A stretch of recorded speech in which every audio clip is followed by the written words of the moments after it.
آج کا میرا یہ ویڈیو پیغام پورے پاکستان کے عوام بالخصوص field marshal general Syed Asim Munir صاحب کے لیے ہے۔ ہم آپ کو آگاہ کرنا چاہتے ہیں کہ ہم نہ ہی پاکستان اور نہ ہی پاکستان کے اداروں کے خلاف ہیں۔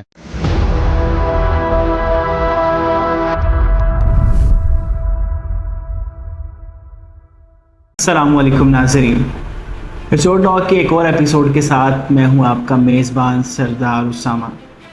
ناظرین، آزاد جموں کشمیر کی موجودہ صورتحال یقیناً آپ سبھی بھی جاننا چاہیں گے اور میں آپ کو ضرور بتاؤں گا،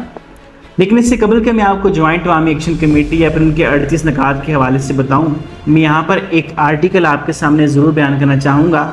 جو کہ کانسٹیٹیوشن آف پاکستان کا آرٹیکل 257 ہے۔ When the people of the state of Jammu and Kashmir decide to accede the Pakistan, the relationship between Pakistan and the state shall be determined in accordance with the wishes of the people of that state۔ یعنی پاکستان کا article 257 یہ کہتا ہے کہ اگر ریاست کے جو تمام تر باشندے ہیں وہ اگر چاہیں تو اپنی مرضی کے ساتھ، اپنی منشا کے ساتھ پاکستان کے ساتھ الحاق کر سکتے ہیں۔ پاکستان کے علاوہ ریاست آزاد جموں کشمیر کے تمام تر لوگ یہ چاہتے ہیں کہ انہیں علیحدہ سے ریاست تسلیم کیا جائے تو یقیناً یہ بھی ہوگا۔ بہرحال ہمارا یہاں آج کا موضوع یہ نہیں کہ آخر ریاست پاکستان کے ساتھ آزاد کشمیر کے لوگ الحاق کرنا چاہتے ہیں یا پھر علیحدہ سے ایک ریاست بنانا چاہتے ہیں۔ یہاں پر ہونے والا آج کا تبصرہ جوائنٹ عوامی ایکشن کمیٹی کا ہے یا پھر اس کے علاوہ ان 38 نکات کا ہے کہ جن میں سے 36 پر تو عمل ہو چکا ہے، لیکن 2 نکات ایسے ہیں کہ جن نے ملک بھر میں یا پھر ریاست میں ایک ایسی فضا قائم کی ہوئی ہے کہ جس کے حوالے سے بہت سے اختلافات پھیل رہے ہیں۔ تو سب سے پہلے میں آپ کو بتانا چاہوں گا کہ آخر جوائنٹ عوامی ایکشن کمیٹی ہے کیا یا پھر یہ بنی کیسے، لیکن اس سے قبل میں آپ کو 4 نام ایسے بتانا چاہوں گا کہ جن کا اس کمیٹی میں بہت ہی اہم کردار ہے۔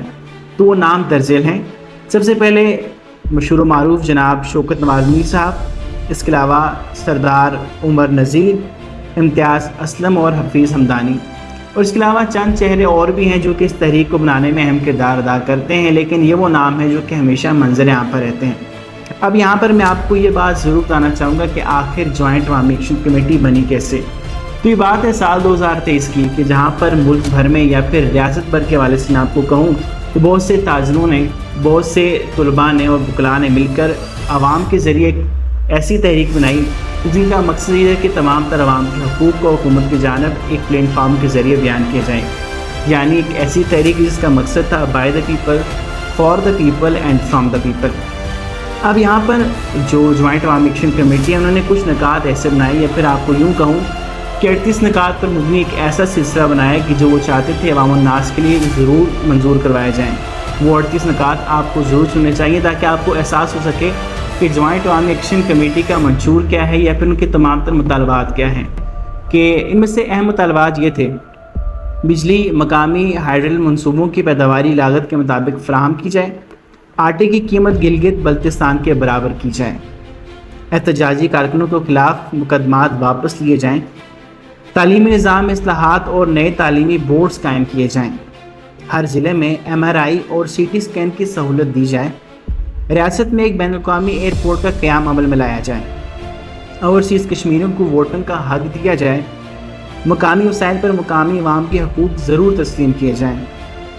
اسمبلی میں وزراء اور مشیروں کی تعداد کو کم کیا جائے، بجلی کی تحصیلی نظام کی بہتری کے لیے فنڈز فراہم کیے جائیں، منگلا ڈیم سے متاثرین کے مسائل کو حل کیا جائے، لوکل گورنمنٹ نظام کے فعال کیا جائے، بےروزگاری کے خاتمے کے لیے اقدامات کیے جائیں،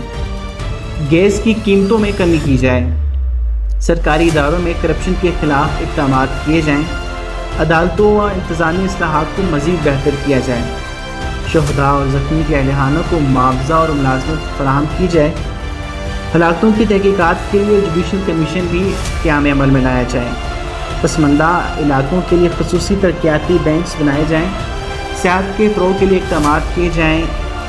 اور جو سب سے اہم 2 نکات ہیں وہ حکمرانوں، وزراء اور بیوروکریسی کے امراض کو ختم یا پھر کم کیا جائے۔ اس کے ساتھ ساتھ آزاد کشمیر اسمبلی کی 12 مہاجر نشستوں کو بھی ختم کیا جائے۔ اب یہاں پر ہم لوگ 38 نکات پر اگر روشنی ڈالیں تو ہمیں احساس ہوتا ہے کہ حکومت کی جانب سے 36 نکات کو قبول کر لیا گیا ہے یا پھر ان پر عمل درآمد کا سلسلہ جاری ہے، لیکن یہاں پر دو نکات ایسے ہیں جن پر حکومت عمل تو کرنا چاہ رہی ہے لیکن وہ اتنی جلدی حل نہیں ہوں گے، یہ ان کے بقول کہا جاتا ہے، اور اس پر جوائنٹ عوامی ایکشن کمیٹی کا یہ رد عمل ہے کہ اگر یہ دو نکات پورے نہیں ہوتے تو ریاست میں الیکشن کی فضا بننے کا یا پھر الیکشن کروانے کا کوئی بھی مقصد نہیں ہے۔ اس حوالے سے جوائنٹ عوامی ایکشن کمیٹی نے 3 مرتبہ ریاست بھر میں ہڑتالیں کی، جن میں 2 مرتبہ تو ان کے تمام تر مطالبات کو پورا کیا گیا یا پھر سنا گیا، جبکہ جو اب کی تیسری مرتبہ ہے وہاں پر حالات کچھ کشیدہ دکھائی دیتے ہیں۔ تو سب سے پہلے اگر آپ کے ذہن میں بھی یہ سوال ابھرتا ہے کہ آخر یہ 12 نشستیں ہیں کیا، تو میں آپ کو ضرور بتانا چاہوں گا کہ یہ 12 نشستیں جموں کشمیر کے ان مہاجرین کے لیے ہیں جو کہ 1947 اور 1965 میں ہجرت کر آئے تھے، جنہیں ہم لوگ مہاجرین کے نام سے جانتے ہیں۔ اب یہ جو 12 نشستیں ان سے 6 نشستیں جموں کے جو کشمیر ہمارے بھائی ہیں ان کی نمائندگی کرتی ہے، اور جن میں سے جو 6 نشستیں ہیں آزاد کشمیر کے جو لوگ ہیں ان کی نمائندگی کرتی ہے۔ لیکن یہاں پر ایک جو دلچسپ چیز ہمیں دیکھنے کو ملتی ہے وہ یہ ہے کہ جو یہ 12 نشستیں ہیں ان کے الیکشن نہ تو ریاست میں ہوتے ہیں اور نہ ہی ان پر لگنے والے تمام تر وزراء ان کا تعلق ریاست کشمیر سے ہے۔ اب اس پر جوائنٹ عوامی ایکشن کمیٹی کے جو تمام تر لوگ ہیں ان کا رد عمل یہ ہے کہ آخر جو 12 لوگ یہاں پر آتے ہیں نہ تو وہ ریاست کشمیر سے تعلق رکھتے ہیں اور نہ ہی وہ حقیقی معنوں میں مہاجرین کہلاتے ہیں، یعنی کوٹ ان کوٹ یہ جو 12 نشستیں ہیں ان کے ذریعے ریاست میں ایک ایسی فضا قائم کی جاتی ہے کہ جہاں پر حکومتوں کو گرایا بھی جاتا ہے اور حکومتوں کو بنایا بھی جاتا ہے۔ اب یہاں پر ایک چیز آپ کو سمجھنے کی ضرورت ہے کہ جو 12 نشستیں کا تعلق صرف آزاد کشمیر سے نہیں بلکہ اسی طرح کی 24 نشستیں آپ کو بھارت میں بھی دیکھنے کو ملیں گی جو کہ ریاست آزاد کشمیر کے خطے یا علاقے ہیں ان کے حوالے سے وہاں پر بنائی گئی ہیں۔